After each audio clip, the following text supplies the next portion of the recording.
Voilà, donc on va commencer donc à voir, on va dire guérir pour les malades. On a vu que aussi, on sait que ça va juste être quelques personnes qui vont être là debout. Les personnes vont être là debout. Me dit si j'articule bien, c'est bon, j'articule. C'est bon. Mon père, j'articule. Non, c'est bon, merci. Et donc il y aura juste des personnes comme ça qui vont être en ligne. On va prier, on va imposer les mains après. Et parfois on a vu des gens qui sont vraiment paralytiques, boiteux.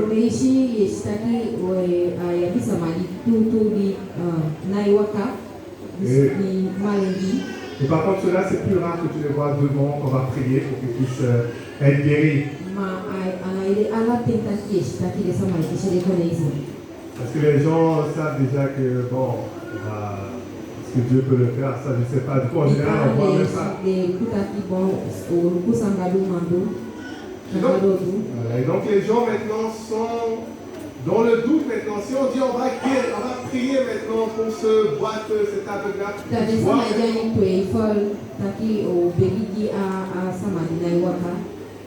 Les gens maintenant vont commencer à se poser des questions. Quand je disais que c'était celui qui allait en chair, voulait qu'il puisse être sauvé, recevoir la vie de Jésus. Recevoir la vie de Jésus. Les gens vont être le premier à imposer les mains pour qu'ils puissent croire en Jésus. Mais quand ça va être pour guérir le malade, le vrai malade, le boiteux. Les gens maintenant vont se gratter la tête et se dire, est-ce que c'est possible?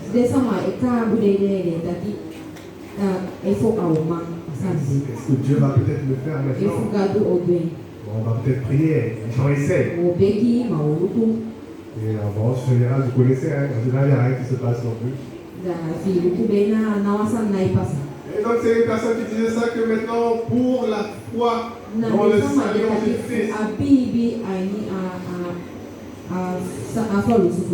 pour le salut en Jésus-Christ, le pardon des péchés, les gens sont maintenant au niveau doctorat.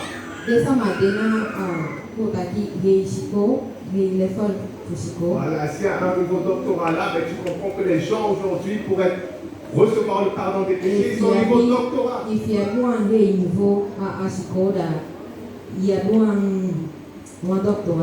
Mais si tu les demandes, est-ce que Jésus veut le pardonner maintenant de ses péchés?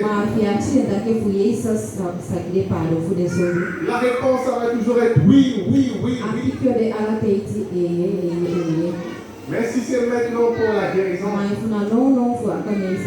c'est là maintenant les personnes sont au niveau maternel. Les gens ne savent pas, ils sont dans le flou. Maternel.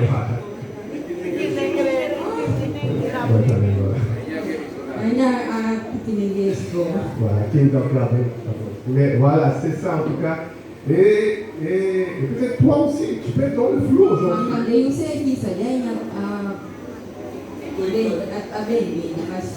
Oui, à cause comme oui, aujourd'hui, comme je disais, les gens ne savent pas trop, ils sont perdus.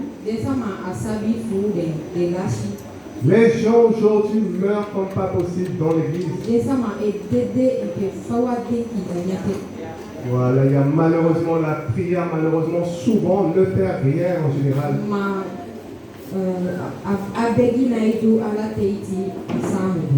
Voilà, quand le docteur a dit on ne peut plus rien faire pour vous, souvent il n'y a plus rien qui se fait non plus.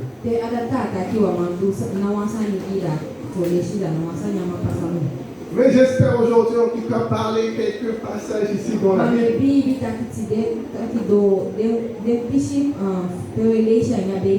Te retirer de ce flou et te faire comprendre la guérison de Jésus-Christ. Pourquoi Jésus-Christ guérissait, on a pu le lire dans Matthieu chapitre 8. La Bible dira, c'est parce qu'il a porté nos maladies, s'est chargé de nos infirmités. Et c'est ce que les gens avaient l'assurance à l'époque de Jésus, c'est pour ça qu'il y avait 100% de guérison.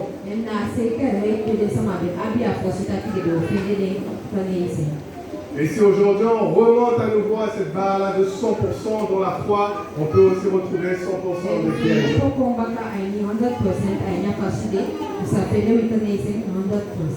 Et ça va encore plus loin cette histoire, on va dans Matthieu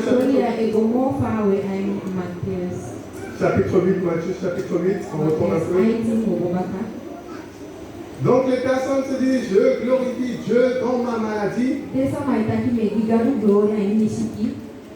Alors que les gens ne comprennent même pas la logique même de ce qu'il veut dire. Si aujourd'hui tu es malade, si tu as une vraie maladie sérieuse, tu restes au lit, tu es KO, tu ne peux rien faire. Tu ne peux pas aller faire ce que Dieu a dit, c'est-à-dire d'aller aider les autres et d'aller servir. On va ouvrir là dans Matthieu chapitre 8, verset 14.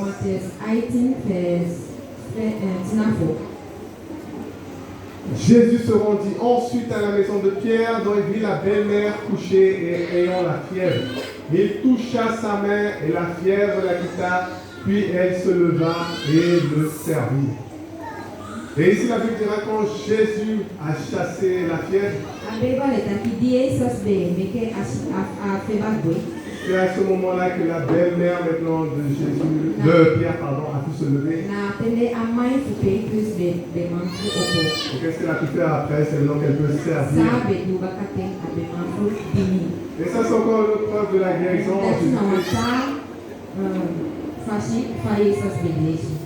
Si tu es dans la maladie, tu ne peux pas servir le Seigneur comme il le faut.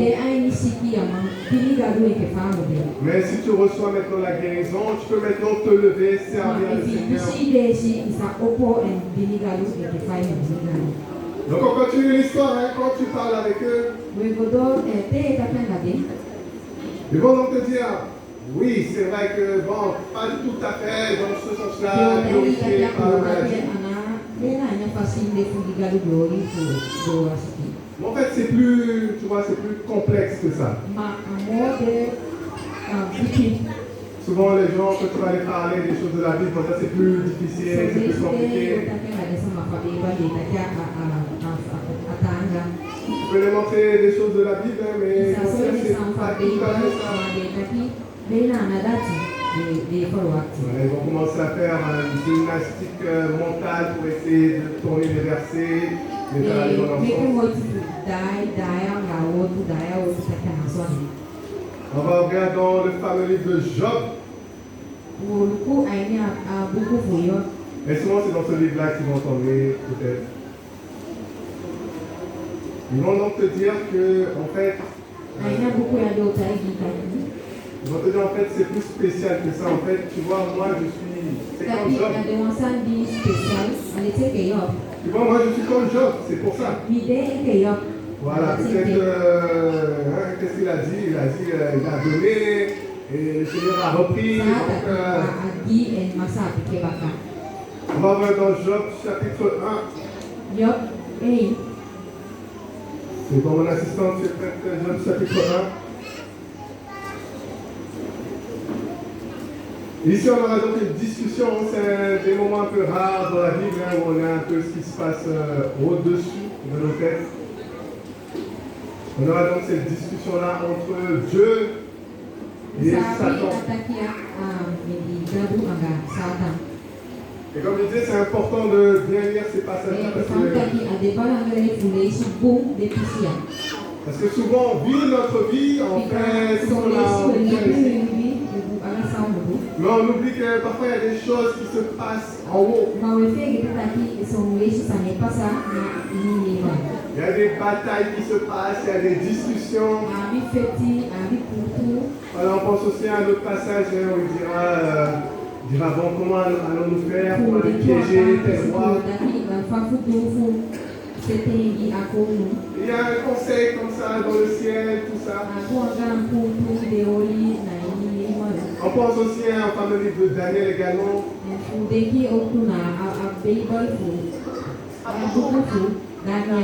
Il y a juste un jeune homme qui fait sa prière, qui fait son jeûne.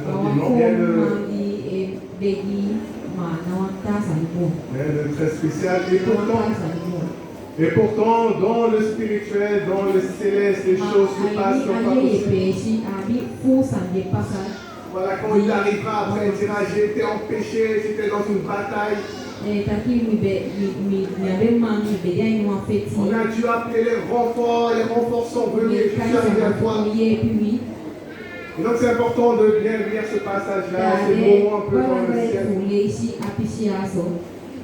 Voici ce que l'Éternel va dire dans Job chapitre 1 verset 8. L'Éternel dit à Satan, as-tu remarqué mon serviteur Job? Il n'y a personne comme lui sur la terre. C'est un homme intègre et droit, craignant Dieu et se détournant du mal. Et donc c'est ce que les personnes vont dire, hein? Je suis Job. Voilà. Est-ce que vous lisez un peu ce qui est écrit là sur Job? Ici c'est Dieu lui-même qui parle. Donc il va regarder sur toute la terre.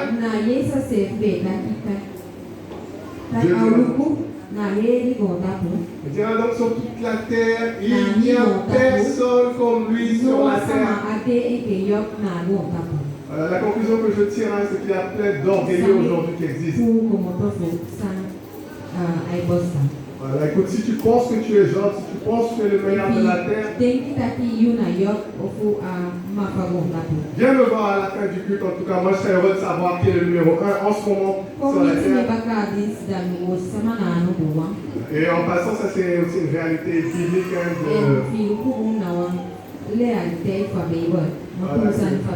En fonction des œuvres qu'on peut faire, on aura des récompenses. Ce n'est pas les œuvres qui nous sauvent, c'est la foi seulement en Dieu. La foi seulement.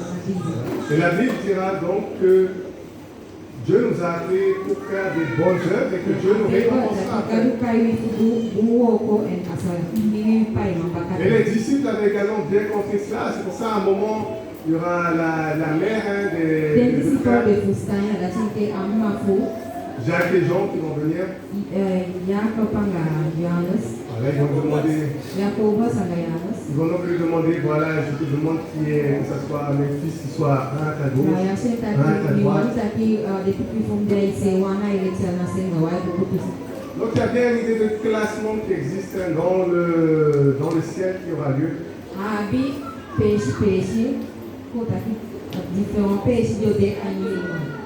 Et voilà, même à un moment, lorsqu'ils vont demander après, quand Jésus verra la dispute qu'ils avaient un peu entre qui est le plus grand entre eux.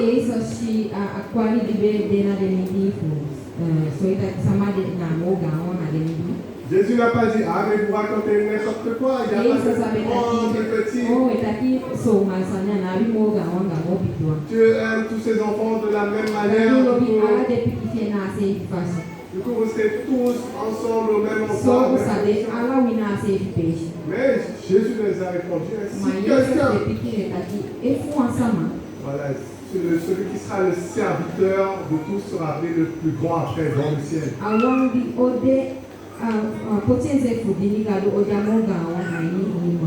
Donc cette idée de classement, c'est pas pour avoir de la jalousie dans le ciel.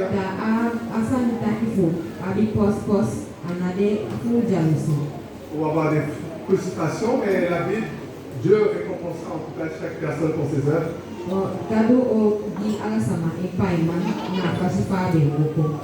Voilà, donc ici, l'idée de dire qu'il n'y a vraiment personne comme lui, ça c'est quelque chose qu'on trouve souvent dans la Bible.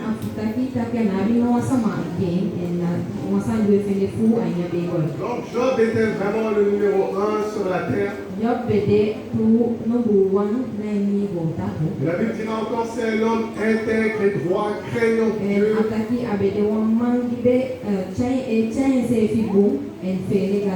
Et se détournant du mal. Alors, donc si aujourd'hui tu es Job, tu penses que c'est toi le numéro 1 pour le ciel. Tellement bien que Dieu va prendre, c'est Dieu qui parle après, qui va prendre son temps à faire signaler ta qualité à Satan.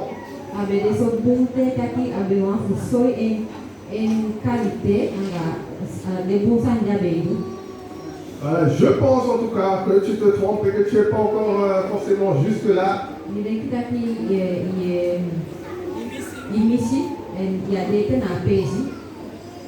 Mais bon, comme on disait, hein, on est tombé des mains. On va donc supposer que c'est toi le job, c'est toi le numéro 1. Voilà, Dieu t'a frappé de cette maladie comme il a frappé les gens.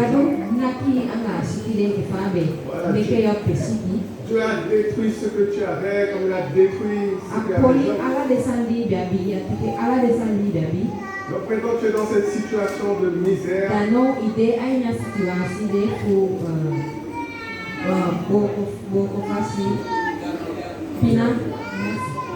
Et donc maintenant on va donc lire la fin de Job.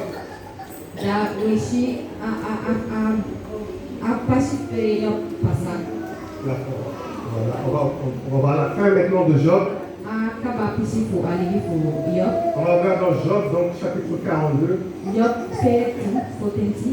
Job chapitre 42 et au verset 10.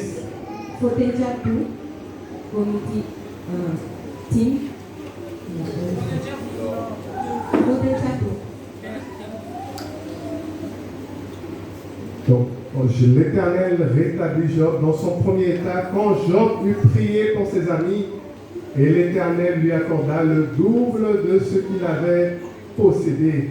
Les frères, les sœurs et les anciens amis de Job vinrent tous le visiter et ils mangèrent avec lui dans sa maison et ils le plaignirent et le consolèrent de tous les malheurs que l'Éternel avait fait venir sur lui et chacun lui donna un quesita et un anneau d'or. Donc vous voyez ici la fin de Job, la Bible dira que l'Éternel va le rétablir.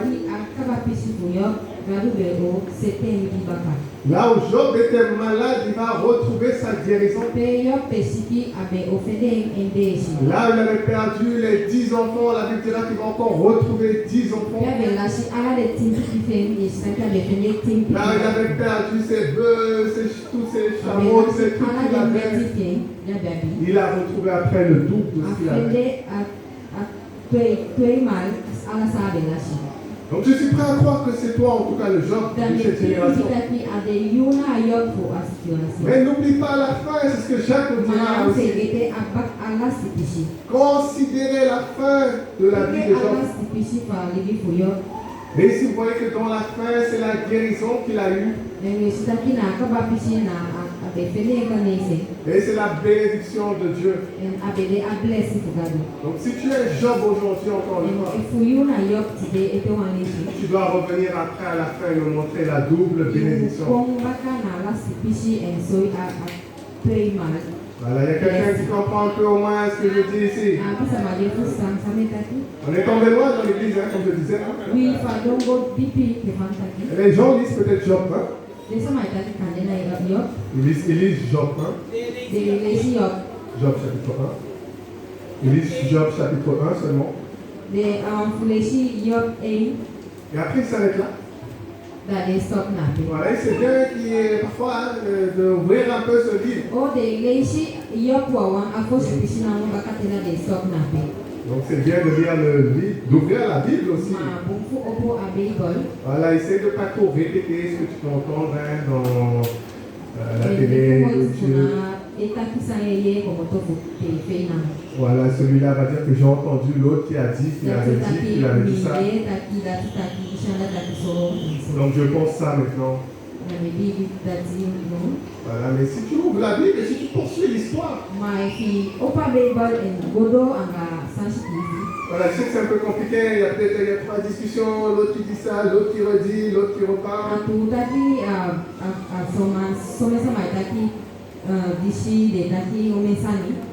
C'est pas grave, si tu n'as pas tout compris, mais tu continues à lire, tu arrives jusqu'au chapitre 42. Et là, tu vois maintenant la vérité de ce qui se passe après dans la vie de Job, c'était la double bénédiction.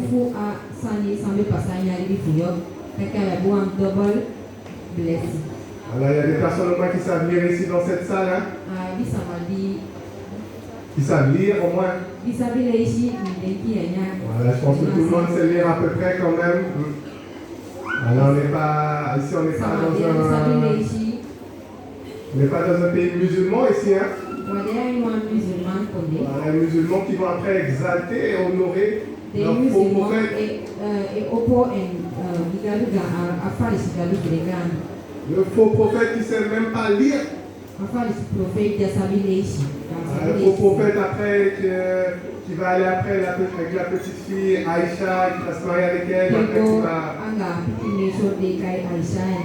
et qui va après consommer le mariage à l'âge de 9 ans. Alors j'espère que ce n'est pas aujourd'hui comme ça parmi les chrétiens. Non, c'est grave, il y a des gens qui répètent vraiment des choses. Comme je disais, moi c'est à Mayotte je vis et là-bas c'est l'islam. Et tu peux les demander, ils sont vraiment ils chantent leur truc. Et après tu les demandes, tu comprends ce que tu dis? Moi je ne connais pas trop, non. Et c'est important qu'aujourd'hui, nous, l'église, en tout cas, qu'on ne ressemble pas à ces gens illettrés, qu'on ne ressemble pas à ces personnes. Mais qu'il y ait des personnes ici qui savent lire, qui savent ouvrir la Bible. Voilà, et si tu ouvres la Bible, tu vois la vérité aujourd'hui. On poursuit donc. Il y a Job. Ça, c'est un peu la star numéro 1, 200 ans.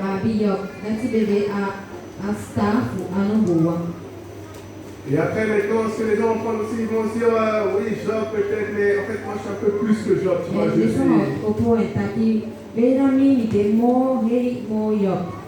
moi, je suis comme Paul. Tu vois, je suis Paul. Comme Paul. Voilà, vous connaissez l'histoire de Paul. On va regarder dans 2 Corinthiens chapitre 12. Et donc Paul, voilà, qui est arrivé un peu après tous les autres apôtres. Et la Bible dira dans un passage qu'il leur a fait plus que tous les autres apôtres. Et là, on le voit un peu quelque part dans la Bible aussi, la plupart des épîtres. La plupart des épîtres sont écrits par ce même homme-là, l'apôtre Paul.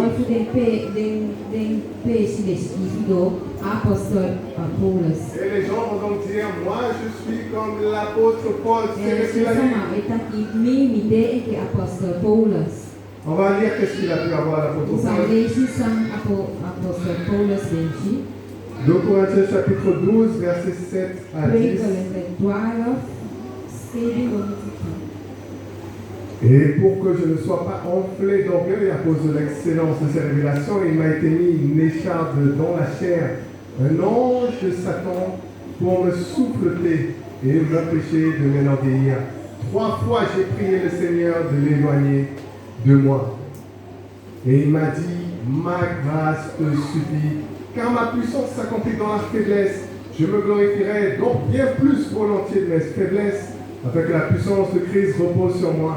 C'est pourquoi je me plais dans les faiblesses, dans les outrages, dans les calamités, dans les persécutions, dans les détresses, pour Christ. Car quand je suis faible, c'est alors que je suis fort. On va reprendre le verset juste avant, 7 à 8, on va mettre le début. L'assistante, on va remettre le début s'il te plaît. Assistante, je vois l'assistante est distraite là. Assistante, alors, voilà, on va juste remettre le... Et donc les gens diront ici, tu vois comme ce que Paul a pu avoir en lui. Et moi aussi j'ai ça dans mon corps, j'ai cette maladie là. Si tu regardes ici, on va voir exactement qu'est-ce que Paul a. Il dira, il m'a été mis une écharpe dans la chair.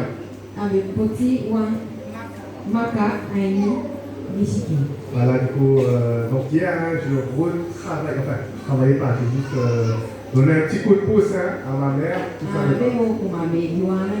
Et voilà, du coup, quand on prenait le bois, il m'a encore redit, hein, le monsieur, attention avec ta mère. Voilà, les autres avaient leur gants, moi j'étais juste à. Et donc, si tu prends mal le bois, le poteau, tu auras donc ces petits bouts-là qui vont rentrer dans ta main.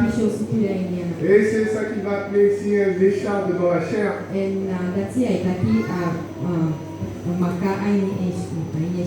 les gens diront donc c'est ça la maladie qu'ils ont en eux. Alors voir maintenant qu'est-ce que Paul dira, qu'est-ce que c'est exactement cette écharpe. Il dira donc une écharpe dans la chair, un ange de Satan pour me souffleter. Ici vous avez bien lu avec moi, c'est écrit un ange de Satan. C'est pas écrit ici une maladie. C'est pas écrit ici une douleur, mais c'est écrit ici un ange de Satan. Et c'est écrit et m'empêcher pour me souffleter et m'empêcher de m'éloigner.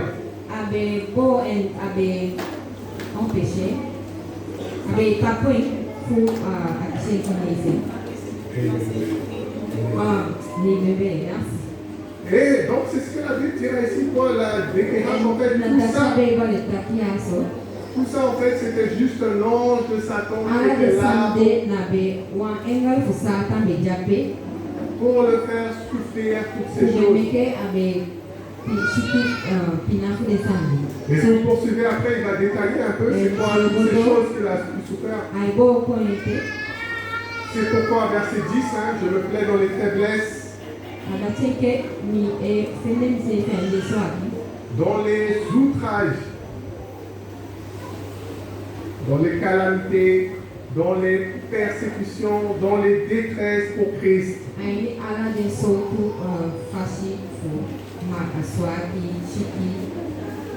Et donc c'est ça que l'apôtre Paul parlera. Il dira que dans toute sa vie, tout ce qu'il a pu souffrir, tout ça. Il parlera ici de persécution, de toutes sortes de choses pour l'empêcher de s'énorgueillir. Mais quand vous regardez, vous voyez nulle part que c'est écrit une maladie. Et d'ailleurs, en passant, c'est à nouveau écrit à cause de l'excellence des révélations qu'il avait pu recevoir. Donc, comme je disais, certains aujourd'hui se prennent pour Job, ils pensent être le numéro 1. Mais ils se prennent en même temps aussi pour l'apôtre Paul, celui qui a reçu toutes les révélations. Avec toutes les révélations qu'ils ont pu recevoir, ils pensent maintenant être au même stade aussi que Paul. Et voilà, moi je te répète à nouveau en tout cas, je ne crois pas non plus que tu sois Paul. Je ne crois pas que tu sois Paul non plus. Voilà, tu n'es pas le Paul de cette... peut-être tu es mais pour le moment tu ne l'es pas. Voilà, tu n'as pas reçu ces révélations-là, tu n'es pas passé par voilà, donc tu peux rester zen, reste calme, voilà, tu n'auras pas voilà, toutes les choses que Paul a pu souffrir. Alors pour reprendre un peu ce qu'on a pu dire,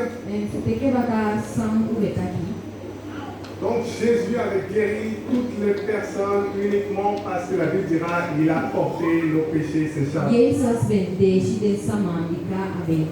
Porté nos maladies. Il a porté nos maladies et s'est chargé de nos infirmités. Et c'était cette seule raison seulement pour recevoir la guérison. Sans aucune exception. Voilà, même si peut-être aujourd'hui tu es vraiment Paul, tu es vraiment Job. La Bible nous montrera que c'était toujours la multitude et sans aucune exception. À nouveau. Voilà, donc je disais, l'église aujourd'hui est tombée bien bas, bien bas. On va ouvrir le livre de Jacques au chapitre 5. Jacques, chapitre 5. Jacobus 5, Versets 14 à 16. Donc comme je disais, normalement, on va lire ici. Quelqu'un parmi vous est-il malade? Donc l'apôtre Jacques donc écrira, il va demander est-ce qu'il y a quelqu'un ici? Est-ce qu'il est malade? Et donc, voici la réponse qu'il donnera. Qu'il appelle les anciens de l'église et que les anciens prient pour lui. En loignant d'huile au nom du Seigneur. La prière de la foi sauvera le malade et le Seigneur le relèvera. Et s'il a commis des péchés, il lui sera pardonné. Confessez donc vos péchés les uns aux autres. Et priez les uns pour les autres afin que vous soyez guéris.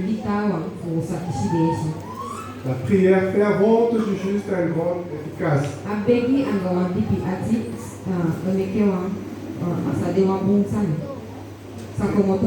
Et ça, c'était ça à l'époque, normalement. Si à l'époque quelqu'un était malade, on ne parle pas ici d'appeler Jésus ou appeler les 12 apôtres. Ici, on parlera de simplement appeler les anciens pour qu'ils puissent faire la prière.